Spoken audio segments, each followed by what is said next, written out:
Hola, ¿qué tal? Buenos días, buenas tardes, buenas noches. Este es tu amigo Tony Miskatonic y el tema de hoy es Bob Marley, retrato de una leyenda. En 1945, en Nine Mile o Milla 9, un poblado de la parroquia o provincia de Santa Ana en Jamaica, nació Bob Marley, cantante y compositor de reggae, un estilo musical caracterizado por la fuerte presencia de su base rítmica de bajo más batería y la repetición de acordes, que hoy es un género musical conocido globalmente.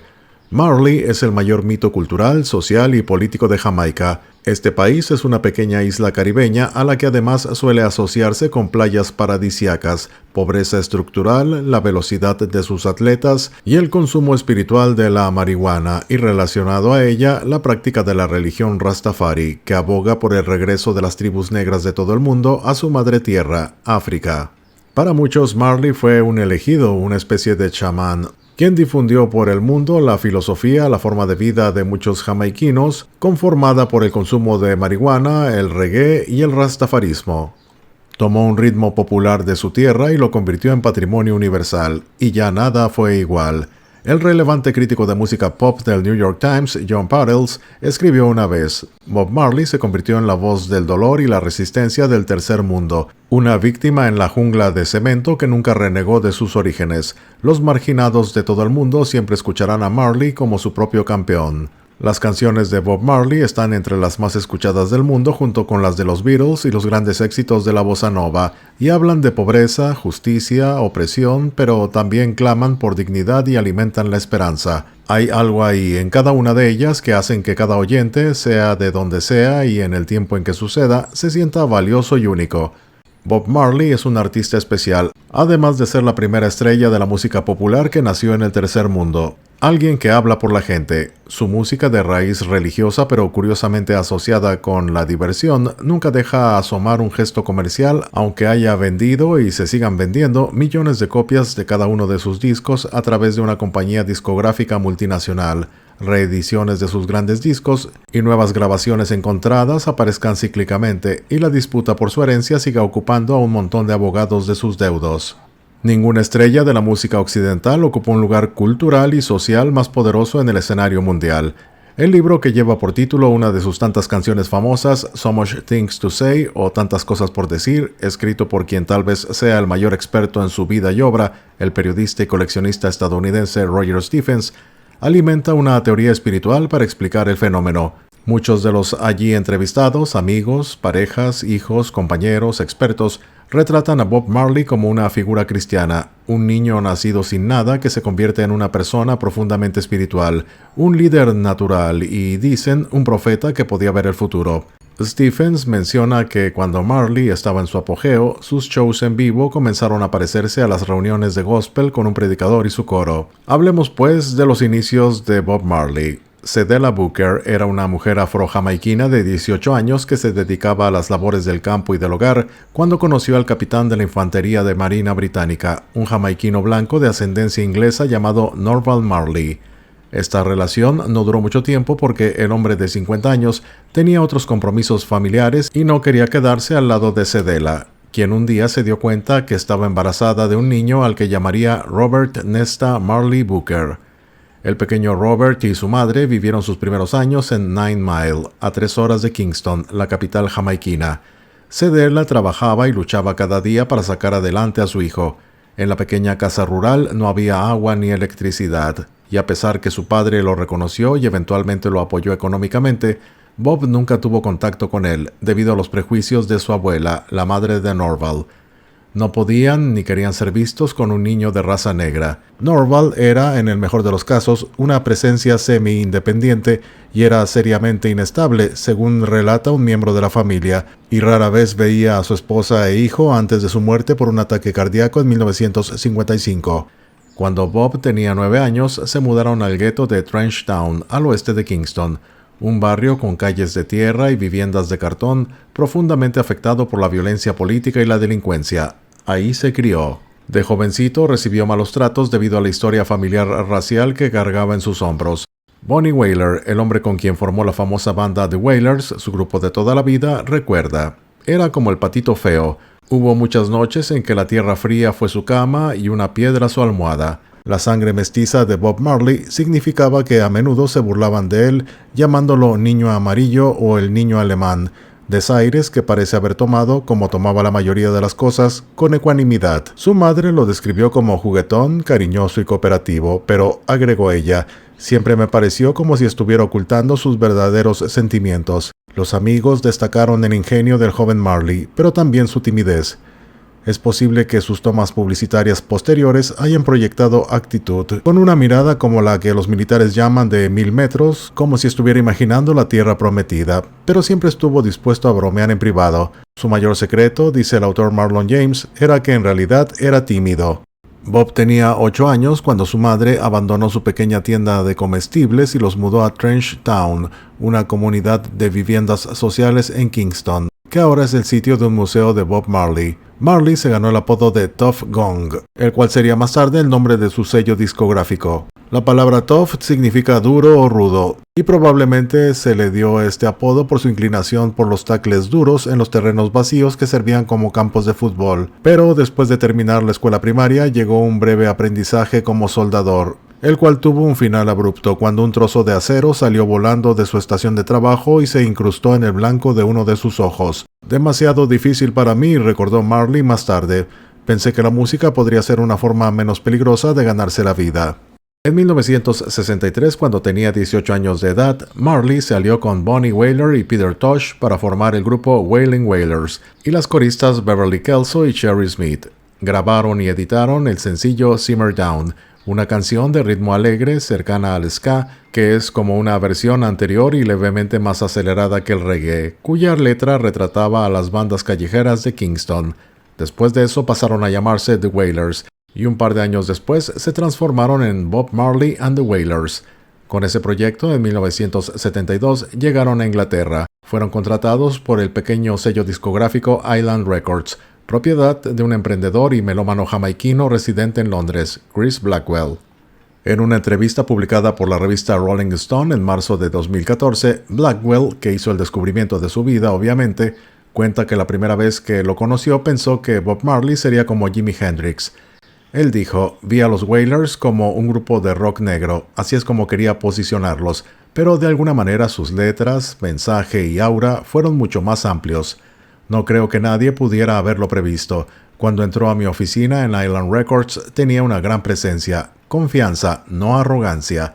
No tenía un boleto de regreso a Jamaica. Eso me impresionó mucho. Blackwell asegura que le dio 4,000 libras esterlinas, más que nada para que tuviera dinero para regresar. Nunca pensé que sacaría algo de aquello, pero a los 4 meses, Bob Marley regresó con la canción Catch a Fire. Ese fue el primer disco de Bob Marley y los Wailers en Europa, la piedra angular de una leyenda. No sin contratiempos, el disco fue regrabado con arreglos de músicos ingleses y un sonido menos crudo, más cercano al gusto occidental. No hubo un gran impacto inicial, a pesar de la originalidad del empaque y el arte de la cubierta del disco, una réplica en cartón de un encendedor Zippo, de la que solo se fabricaron 20,000 copias, y al día de hoy es una pieza que enloquece a los coleccionistas. Las siguientes ediciones fueron ilustradas con la icónica imagen de Bob fumando un generoso cigarrillo de marihuana. La semilla estaba plantada. En poco menos de una década, Bob Marley accedió al Olimpo de la industria del entretenimiento musical global. Publicó 10 álbumes, 2 de ellos en vivo, Live y Babylon by Bus, algo así como a Babilonia en autobús, en donde algo de la energía natural que desparramaba se puede llegar a percibir, y pasó a formar parte de la aristocracia rockera del momento. Marley incluso fue reivindicado por buena parte de los líderes de la revolución punk, que puso patas arriba al rock en 1976 y 1977, porque consideraban al reggae música auténtica, a diferencia del boato que rodeaba a grupos como Genesis, Yes y Pink Floyd. La cifra estimada más aproximada a la realidad indica que hasta hoy se han vendido en total unos 250 millones de copias de sus discos, sin contar, claro, las millones de copias ilegales, en un tiempo en cassette, luego en CDs y ahora a través de archivos digitales. Especialmente el favorito de todos los tiempos entre sus discos es Legend o Leyenda, una recopilación de auténticos himnos del reggae, entre los cuales están por supuesto Is This Love, No Woman No Cry, Three Little Birds, I Shot the Sheriff y Get Up, Stand Up, entre otros, que se mantuvo 500 semanas, es decir más de 10 años, entre los 200 discos más vendidos según la revista estadounidense Billboard. y más de 800 semanas, es decir, más de 15 años, en el top 100 del ranking de los discos más vendidos en el Reino Unido. Hablemos ahora acerca de la increíble vida sexual de Bob Marley. El rey del reggae reconoció legalmente a 11 hijos y 9 madres diferentes. Los casos de paternidad de otros 11 hijos están aún en los tribunales. La herencia Marley es uno de los casos más atípicos en la jurisprudencia internacional. Rita Marley contó alguna vez que dentro del ataúd de Bob Marley hay enterrado con él su guitarra Les Paul dorada, un balón de fútbol, unos brotes de cannabis, un anillo que le había regalado el hijo de Haile Selassie y finalmente una Biblia. Pero como muchas otras vidas de personajes tan singulares y únicos, hay enterrados demasiados secretos. Bob Marley también se llevó a su tumba en Nine Miles, en un panteón familiar, no solo el secreto de su talento, de sus mensajes positivos y humanos, sino también los secretos de una increíble vida sexual. A Bob Marley le gustaba tener un harén sentimental y sexual. Aseguraba que era una vibración positiva para sus sentimientos humanos. Decía que su emotividad sexual se trasladaba de esa manera a su amor hacia la humanidad, a la fantasía estética, a la sublimación, casi rozando todas las teorías sobre el psicoanálisis de Freud.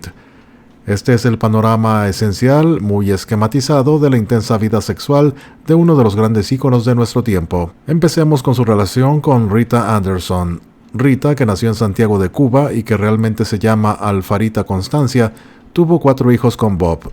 Todavía se discute si fue la única mujer con la que se casó Marley. El matrimonio tuvo lugar en casa de la familia de Rita el 10 de febrero de 1966, tras un año de relaciones. Ella tenía 19 años y Bob 2 años más, 21. Rita le había introducido en la religión de los Rastafaris, a pesar de que la mujer solo se considera como una figura esclava del marido.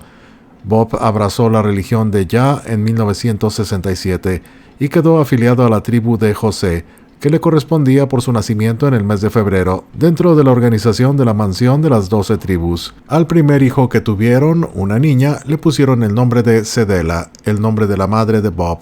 La niña nació en agosto de 1967 y Marley inmediatamente escribió la canción Nice Time. Cedella se quedó con este nombre de la canción como un apodo. Ella misma contó que pocas veces en casa se hablaba de música y que su padre todavía soñaba con ser un doctor en medicina o un abogado.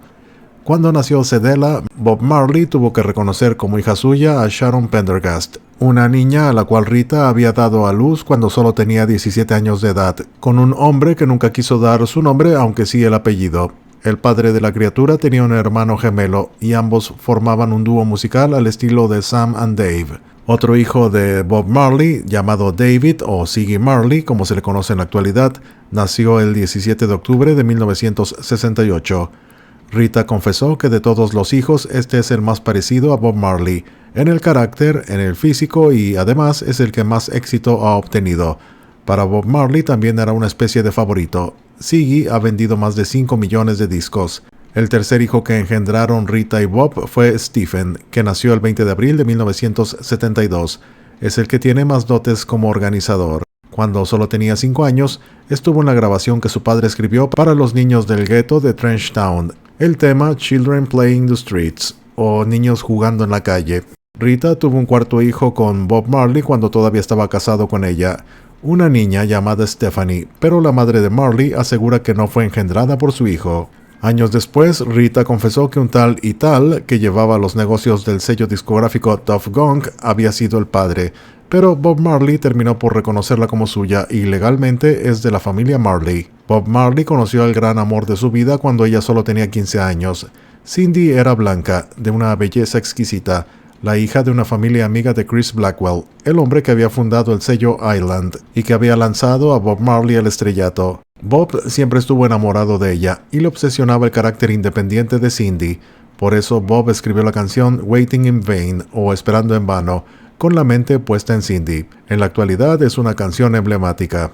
Tras 6 años de relaciones tormentosas y cuando ya estaba embarazada, Cindy se enteró de que Bob Marley estaba casado. La madre de Bob le habló de Rita. Su hijo, llamado Damien, nació el 21 de julio de 1976. Meses después, financiada por el propio Bob Marley, Cindy logró ser Miss Universo en bikini. Un par de años después, Bob le compró una casa en Kingston que le costó más de $100,000. Cindy fue la mujer que más amó Bob Marley. En cuanto a Damien o Damian, Bob Marley se dio cuenta de que ese nombre era como el del protagonista infantil de la película La Profecía o The Omen, por lo cual lo consideró un nombre diabólico, y Bob Marley entonces empezó a llamarlo Junior Gong. A los 13 años de edad, Damien publicaba su primer álbum con una banda llamada The Shepherds. Su último álbum lo produjo su hermanastro Stephen. A comienzos de 1970 y en pleno romance con Cindy, Bob se involucró con una bailarina de un club mientras grababa el álbum Catch a Fire. 2 años después, nacía en mayo de 1972 Rohan, el más difícil y problemático de todos los hijos reconocidos por Bob Marley. 4 años después, la propia Janet, como se llamaba la bailarina, se desembarazó de Rohan y Bob habló con Rita para que lo tuviera en casa como uno más de sus hijos de sangre. Pero Rita tampoco pudo nunca con Rohan. Iba al mismo colegio que Siggy y Stephen, pero sus profesores decían que Rohan era simplemente incorregible. Luego se apaciguó un poco como jugador de rugby en el equipo Los Hurricane, el equipo de la Universidad de Miami. Poco después robó un camión de la policía y pasó a prisión. Tenía 17 años. 6 años después, una vez casado con una mujer jamaicana, Rohan dejó embarazada a Lauryn Hill, la cantante del grupo Los Fugees, a pesar de que ella era la novia oficial de Wyclef Jean, que juntos eran la clave del grupo. Rohan y Lauryn tienen 5 hijos juntos, y Rohan no se ha casado nunca con ella. Hace poco más de 5 años, tras nacer una niña, tras numerosos escándalos de violencia de género y constantes agresiones a Lauryn, la madre de la cantante los separó, y la ex cantante de los Fugees vive de momento apartada de Rohan, el hijo de Bob Marley, quien es quien diseña las camisetas y la línea de ropa de la Fundación Marley. Hablemos ahora de su relación con Pat Williams.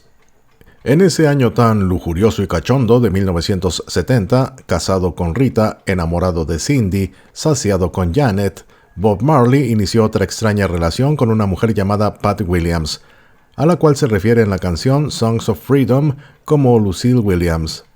Una noche, mientras grababa Catch a Fire, Pat logró que Bob se quedara desnudo a las afueras del estudio donde Pat le hizo el amor. El acto, realizado a la luz de la luna, le afectó tanto a Bob que al día siguiente escribió Midnight Ravers. 2 años después de relaciones tan profundamente sexuales, como solía contar a sus compañeros del grupo The Wailers, nacía Robbie en marzo de 1972. Pat no quiso que viviera con ella y de nuevo Rita se encargó del pequeño Robbie. Ahora Robbie Marley es un diseñador de gráficas digitales. Es el turno de Janet Bowen. Ella fue otra de sus aventuras en Londres cuando Bob Marley mezclaba sus álbumes, sus discos con el sello Island en St. Peter's Square. De hecho, la llamaba Janet England o Janet Inglaterra. En mayo de 1973, tras un año de relaciones, nació Karen Marley. La madre no quiso vivir con su hija, así que Karen pasó a vivir con su abuela en Harborview, en Jamaica. Cuando Marley estaba en Alemania, enfermo de cáncer, le pidió a Rita que se hiciera cargo de Karen. Rita accedió a que la niña fuera al mismo colegio que Stephanie, la más pequeña de todos, hija de Rita, la cual había procreado con otro hombre. Otra compañera de Bob Marley fue Lucy Pounder.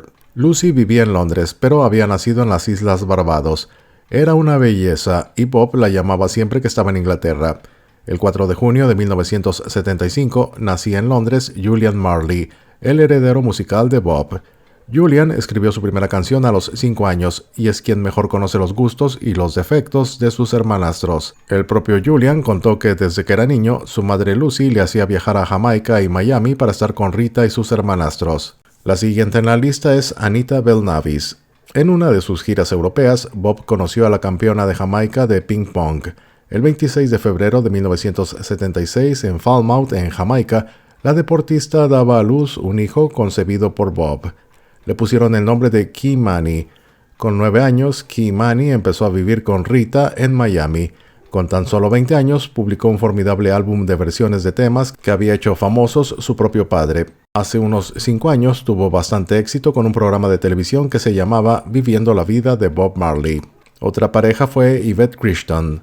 Yvette se cree que es la última mujer con la que Bob tuvo relaciones sexuales. Tan solo 2 meses antes de la muerte del cantante, en marzo de 1981, Yvette dio a luz a una niña a la que le puso el nombre de Makeda Janesta Marley.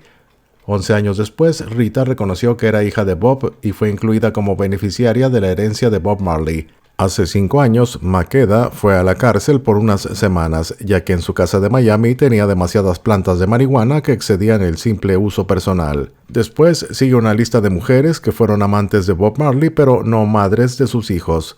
Empecemos con Esther Anderson. Ella es una de las amantes que más se conservaron en la memoria del cantante, hasta el punto que la citó indirectamente en un par de canciones. Bob alquiló una casa en el pueblecito pesquero de Negril, en Jamaica, un escondite de amor favorito de Marley. Diane Jobson. Ella fue una de sus abogados. Llevaron una relación siempre bajo la influencia feroz por el sexo y las relaciones sociales. La familia de Diane era una de las más ricas de Kingston. El día que Bob se cansó de ella, apenas la quería ver como consultora legal. Pascaline. Ella era la hija del presidente de la República del Gabón. Esta relación le acarreó muchos problemas sentimentales y políticos a Bob Marley. El cáncer acabó con el apasionado romance. La princesa Yashi, la hija del ministro del petróleo de Libia, era una asidua en los clubs de Londres, donde la conoció Bob y con la que mantuvo un par de años tórridos de pasiones y celos, porque al rey del reggae le gustaba verse rodeado por las más bellas modelos de los clubes londinenses de moda. Alan Cole. Ella fue ayudante de uno de sus managers, el carismático Don Taylor. Ella era el servilismo en persona. Bob la disfrutaba como asistente personal, amante y secretaria. Bianca Jagger. A Bob Marley se le relaciona también con una semana de pasión loca con la nicaragüense Bianca Pérez de Macías, es decir, Bianca Jagger, cuando ella todavía estaba casada con el cantante de los Rolling Stones. Pero dadas las circunstancias, se ocultaron pruebas y pistas. Se dice que, como venganza, Mick Jagger fichó al rival secular de Bob, el cantante y viejo compañero de los Wailers, Pete Tosh, que fue el primer artista que contrató para su sello discográfico Rolling Stone Records. Incluso el primer éxito de Tosh fue un dueto con Mick titulado curiosamente Don't Look Back o No mires hacia atrás. Entre las amantes de Bob Marley también hay un par de hermanas, Virginia y Nancy, quienes fueron amantes circunstanciales, al igual que otra amiga de Cindy, la sorprendente Sandra Conk, que fue una de las asiduas a la casa de Bob en Miami. Según cuenta Don Taylor, las amantes de Bob Marley pudieron ser más de 100 con absoluta facilidad, pero muchas de esas identidades nunca se llegaron a conocer. La propia Rita, su única esposa oficial, contó que ha recibido más de 4 docenas de querellas de mujeres que tratan de probar una relación con Bob y un hijo secreto. Marley, poco antes de morir, reconoció legalmente a 11 hijos, pero su abogado, Don Taylor, confesó hace unos años que Bob Marley fue padre de otros 11 hijos. Algunos de esos casos de paternidad todavía están en los tribunales. Rita también confirmó que el rey del reggae tuvo probablemente 22 hijos. Bob siempre negaba estar casado. Rita recuerda con tristeza cómo en muchísimas ocasiones la presentaba como su hermana delante de sus muchas conquistas. Personaje peculiar, Bob Marley aseguraba que estar casado era una prisión psicológica, que las mujeres eran simplemente cobardes y los hombres seres más fuertes. Biógrafos y ensayistas de la vida, obra y milagros de Bob Marley advierten que el personaje está mediatizado por su peculiar sentido religioso. La religión de los rastas confirma que la mujer es tan solo una gratificación sexual y una esclava doméstica de los hombres. Sin embargo, Bob se sentía obligado por su Dios Ya a hacerse responsable financieramente de todas sus conquistas sexuales, así como de los gastos que acarreaban los hijos de estas relaciones sexuales. Nesta, como le llamaba su madre Cedella, era un diablillo bueno, según su amigo Vincent Ford, al que le regaló la autoría de canciones como No Woman No Cry para que pudiera vivir, ya que se había quedado paralítico a causa de una diabetes. El desaparecido Timothy White, editor de Billboard y gran amigo de Bob Marley, lo describió como una persona con un corazón de oro, pero un corazón muy desordenado. Se fue de esta vida dejando atrás un gran lío con los derechos de sus canciones, la situación de sus amantes, de sus hijos reconocidos o no reconocidos, hasta de su herencia, ya que se negó a firmar un testamento apelando a su religión. Todo el legado de Bob Marley es un absoluto caos, pero como decía su cocinero Gilly Gilbert, hiciera lo que hiciera Bob, siempre era más lo bueno que lo malo. Cuando el emperador etíope Haile Selassie supo en 1966 que en Jamaica los rastafaris le adoraban como a Dios encarnado, envió unos misioneros para intentar deshacer el malentendido. Bob Marley, el rey del reggae, tenía solo 36 años cuando un cáncer acabó con su vida. Durante casi toda su vida, el famoso cantante jamaicano fue un devoto de la doctrina Rastafari, que considera al emperador etíope Haile Selassie I, quien murió en 1975, como la encarnación de Dios. En 1966, el emperador etíope visitó Jamaica y conoció la religión Rastafari y como consecuencia envió misioneros de la iglesia oficial de su país, la Iglesia Ortodoxa Etíope, a predicar a la isla. La africanidad, la herencia de Salomón y el Antiguo Testamento eran su patrimonio. El arzobispo Abuna Yesehak invirtió muchos años en hacer amistades en la isla caribeña, entre ellas Bob Marley. Esa amistad fue lo que condujo al bautismo del músico pocos meses antes de su muerte. En una entrevista de 1984 para un periódico de Jamaica, el arzobispo explicó: "Cuando se bautizó, Bob Marley se abrazó a su familia y lloró. Todos lloraron juntos durante media hora". Por un lado, Marley sabía entonces que estaba enfermo, aunque continuaba con sus giras y viajes. Por otro lado, su vida no había sido ejemplar en el aspecto familiar, ni siquiera para el estándar Rastafari. Demasiados hijos con demasiadas mujeres distintas, aunque solo estuvo casado con una. Abrazar el cristianismo, asumir a Jesucristo como único y verdadero Salvador, era visto como una traición por muchos Rastamen, muchos seguidores del Rastafarismo. Algo que enfureció a muchos de sus amigos, pero Bob Marley renunció a todo para acercarse a Dios. En su álbum llamado Uprising de mayo de 1980, un año antes de morir, se encuentra su canción llamada Redemption Song o Canción de Redención, en la cual menciona: "Mi mano fue fortalecida por la mano del Todopoderoso". Un experto en religión llamado Christopher Stefanik declaró una vez: "Bob no era una estrella de rock mundano, probablemente es más adecuado decir que era un músico religioso que había triunfado en el mundo secular". En su canción llamada One Love, que la BBC consideraría la canción del milenio, él canta: "Dad gracias y alabanza al Señor y me sentiré bien". Y en Forever Loving Yah es el nombre de Yahvé o Dios en la cultura Rastafari, Marley claramente reza: "No es una mera actuación, la alabanza a Yah está en toda su obra". Stefanik añade: "Los rastas creen que el cannabis, la marihuana, quita las barreras mentales para lograr un pensamiento iluminado y basan su peinado en la ley del Antiguo Testamento, pero aunque estas doctrinas sean cuestionables, está claro que una fe sincera en Dios y el servicio a su gente fueron las fuerzas que condujeron la vida y la música de Bob". El arzobispo etíope Yesehak se ganó el cariño de Bob y muchos rastas mediante el testimonio y la convivencia. Cuando la policía detenía rastas y les rapaba la cabeza, el arzobispo acudió al comisario y logró que detuviera la persecución. Bob Marley hizo donativos a su incipiente parroquia y hasta le dio una de las casas en las que vivió Yesehak durante años. El actual párroco de los ortodoxos de rito copto de la isla, el padre Lloyd Malakot, alguna vez mencionó: "Bob Marley lloró cuando el arzobispo le invitó a convertirse y dar su corazón a Cristo. Decidió aceptar el bautismo. Muchos rastas le consideraban un profeta, y yo, como líder de la iglesia en Jamaica, vi que era un profeta por derecho propio. Su música estaba inspirada por Dios, era una expresión de su creencia en que Dios estaba con él. Inspiró a muchos a entrar en la iglesia e incluso hoy". Lloyd Malakot afirmó en la entrevista: "Hace 5 meses bauticé un sacerdote rasta con sus grandes trenzas que entró en la iglesia con su esposa". Y mencionó: "La muerte de Bob Marley fue dolorosa y rezaba al final para reunirse con Dios. Jesús, llévame, era lo que su viuda le oyó decir. Las últimas palabras a su hijo Ziggy Marley fueron: el dinero no puede comprar la vida". Su funeral mezcló elementos Rastafari y la liturgia ortodoxa etíope. El día que intentaron matar a Bob Marley de un balazo en el corazón. La noche del 3 de diciembre de 1976, 7 pistoleros ingresaron a la propiedad del cantante de reggae más famoso del mundo.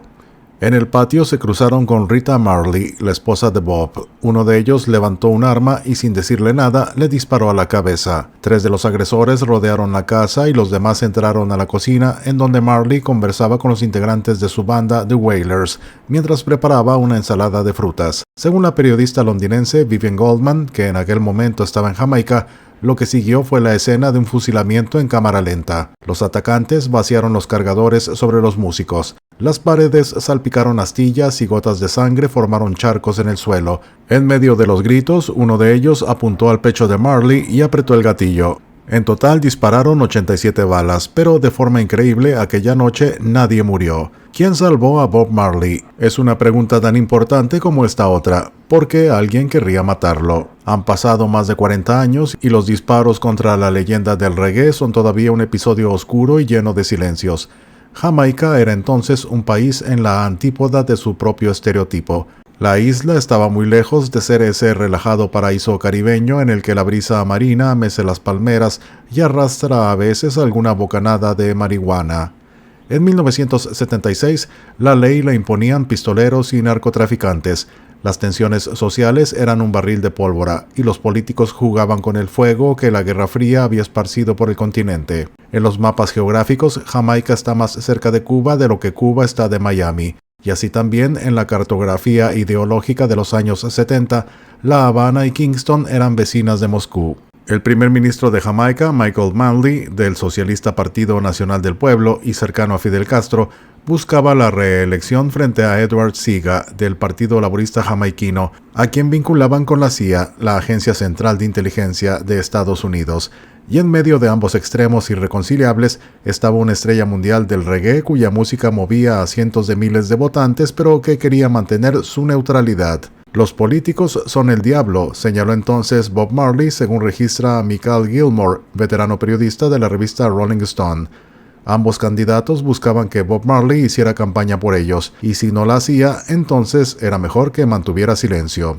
El escritor jamaiquino Marlon James asegura, fue la época más violenta que ha vivido el país, y Bob Marley era casi la única fuerza que podía unir a ambos bandos. En 1976, la fama mundial había hecho del cantante de 31 años un líder casi espiritual para buena parte de los 2 millones de habitantes de la isla.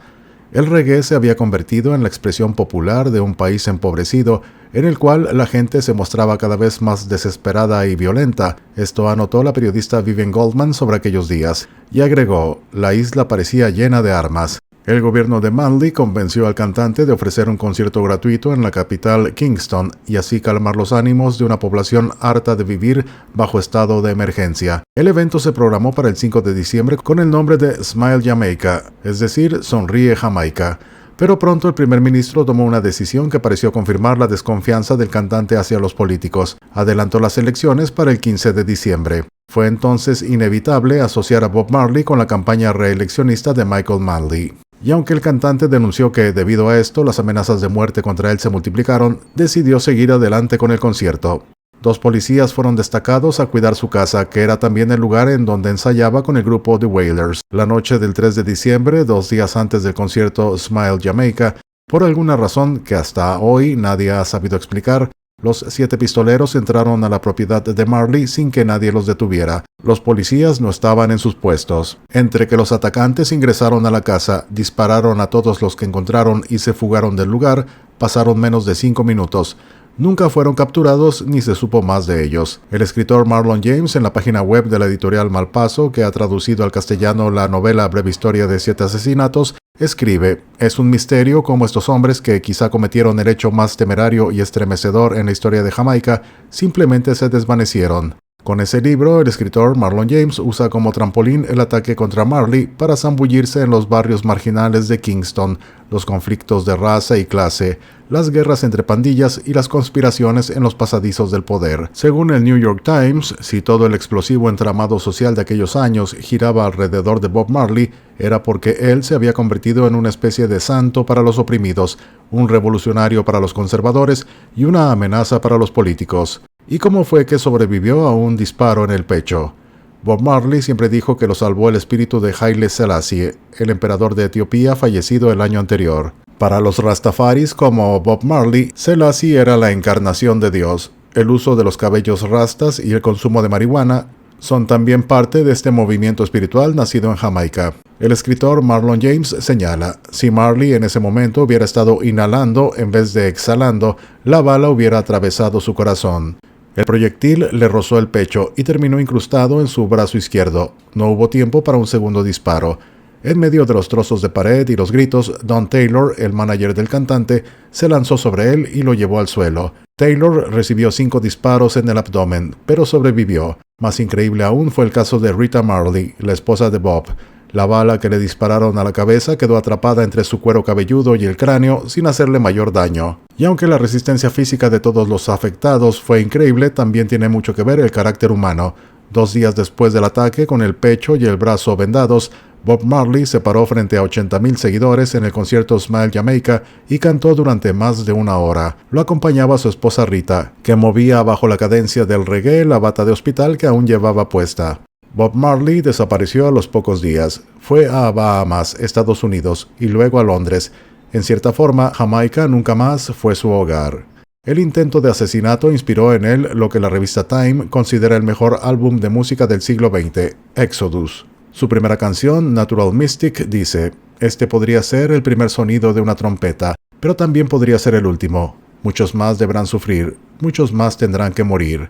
En el último minuto de un video de YouTube oscuro y de mala calidad, se ve a Bob Marley al final del concierto Smile Jamaica. El cantante le da el micrófono a un compañero y se acerca a su público. Un policía lo escolta. Frente a la multitud, la leyenda del reggae se desabotona la camisa de manera pausada y señala la herida del balazo que le cruza el pecho y llega hasta su brazo izquierdo. Marley llevó esa bala alojada en el cuerpo y en su música hasta el día de su muerte en 1981. Entonces acababa de cumplir 36 años. ¿Cómo fueron los últimos meses de vida de Bob Marley?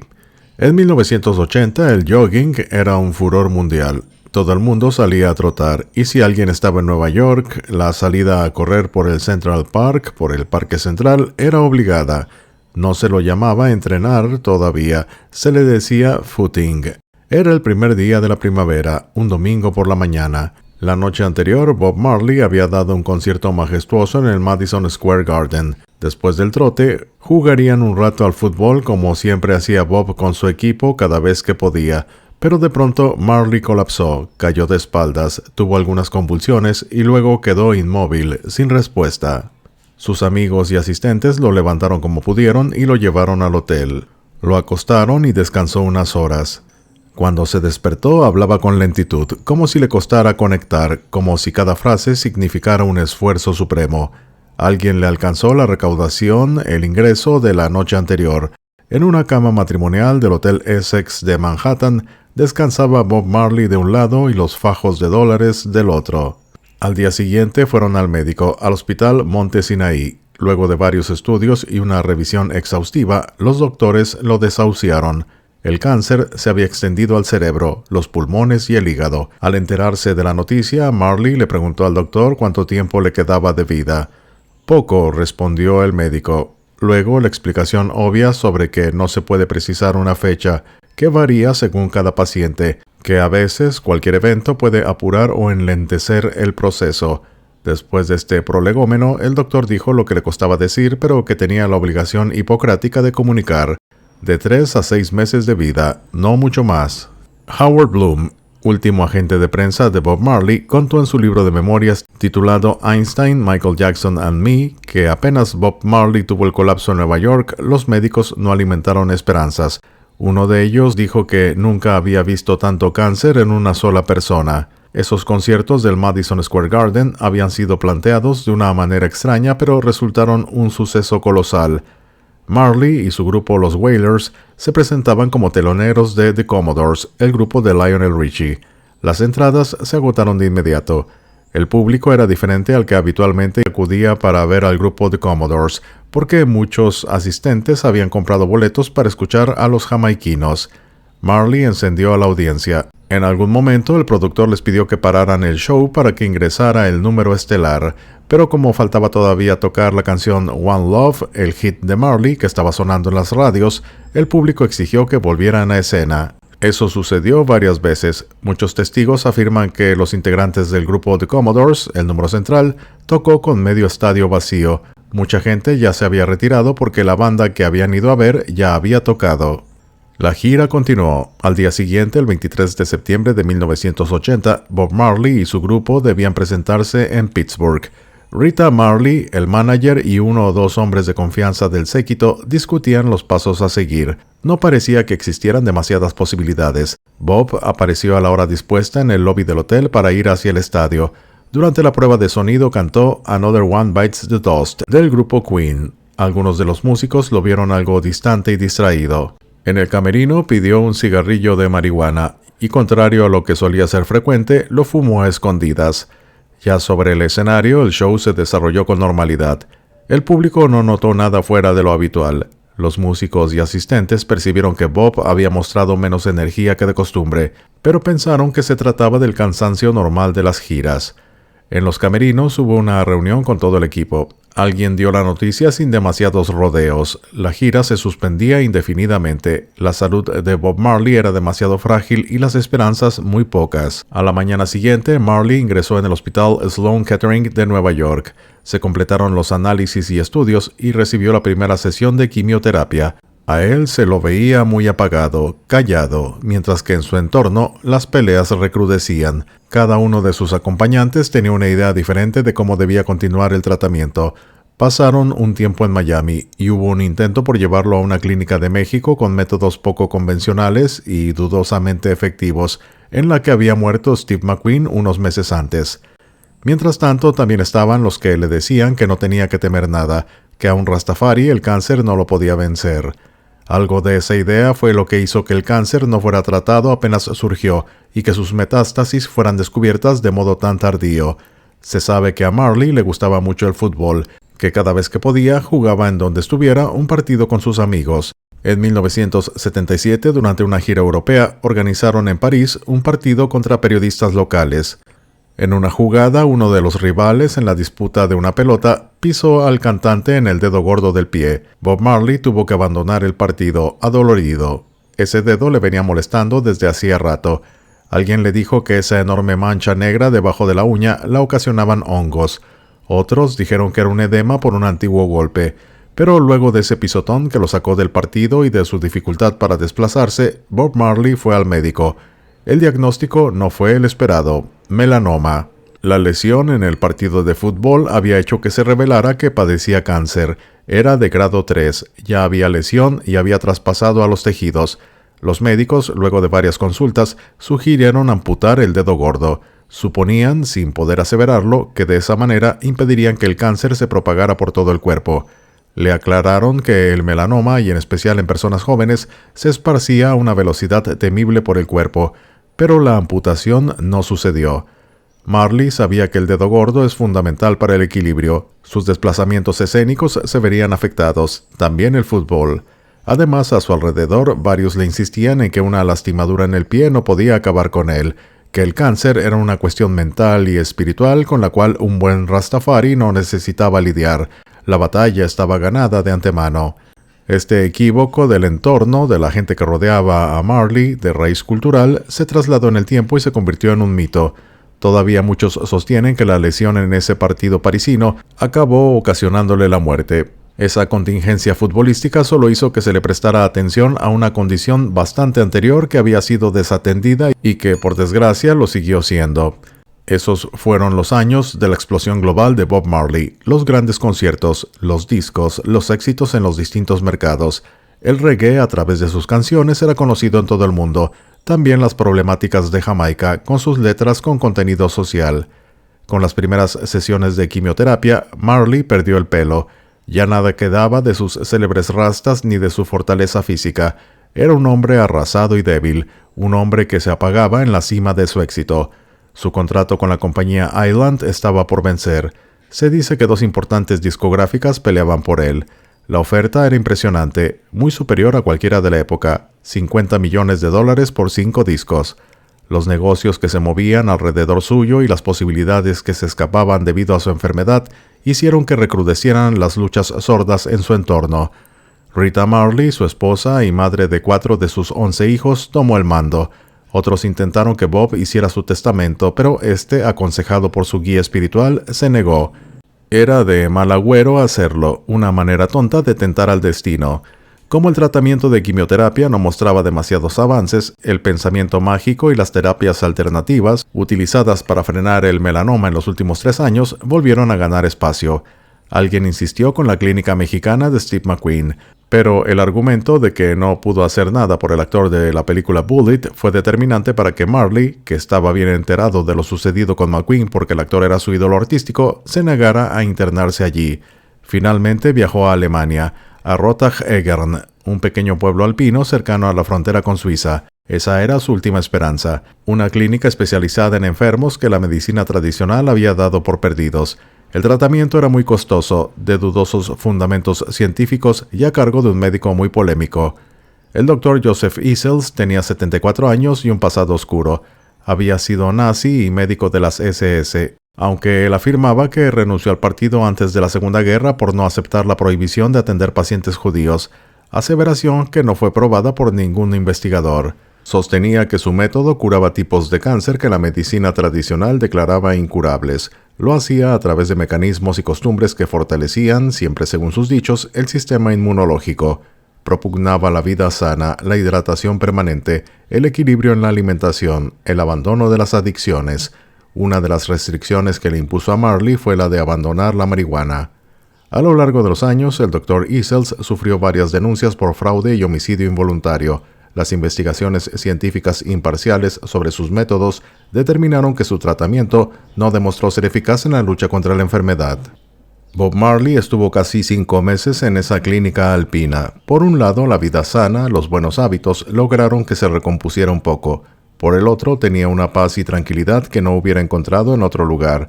Pero a las pocas semanas, la suspensión de las sesiones de quimioterapia, avalada por Easels y por el médico personal de Marley, un jamaiquino llamado Pee Wee Fraser, y el frío intenso del invierno alpino, que alguien criado en zonas tropicales sufre más, hicieron que decayera el estado físico y anímico del paciente. Los rumores sobre su salud se habían instalado tras la suspensión súbita de su gira norteamericana.